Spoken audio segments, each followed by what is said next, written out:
Well, while you're recovering, Percy Pringle makes his way to the WWF, and we all know that he would become Paul Bearer as a manager for The Undertaker. Percy is a guy with a lot of history in the business at this point. What can you tell us about your experiences with him? I love that guy. I mean, he just an all around good person, and played that gimmick to the hilt. It's kind of like I used to love. I used to love to hear him talk and cut the interviews and everything and introduce the Undertaker. I mean, actually, you know who introduced the Undertaker the first night that he walked to the ring? I do, but go ahead. Yep.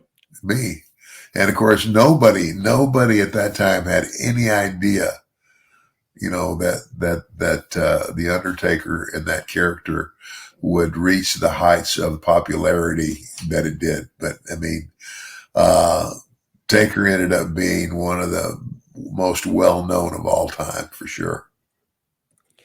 Man, beyond over. And I mean, a guy like Percy, with his history and his knowledge of the business, I mean, what do you feel a guy like him brought to the table for a guy like Taker, who was still pretty young in the business at the time?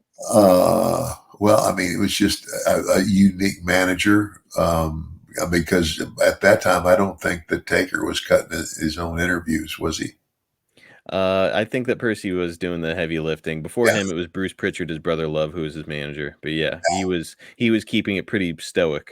right. And but again, to Mark's credit, it's like to have a match, and again, you never saw him.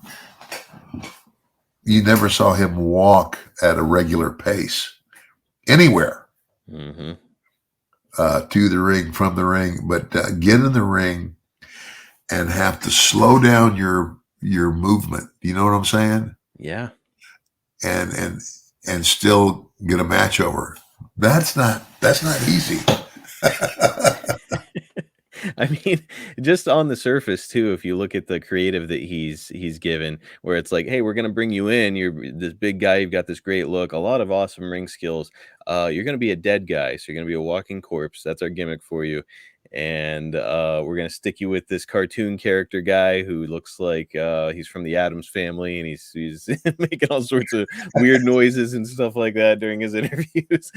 It's like on the surface, it's like, well, that shit's just never gonna get over, but it got over maybe better than any other gimmick ever. Yeah, yeah, yeah. I mean, Pretty. and I mean, and I told Mark this, like I said, Mark, I said, I've always thought you were a hell of a guy. I said, but when you first showed up and I first heard, you know, uh, your manager cut a couple of those interviews, and I can't even make my voice get that high.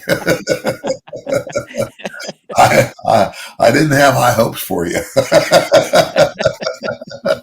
But I mean, to everybody's surprise, it ended up being a hell, I mean, one of the greatest of all time.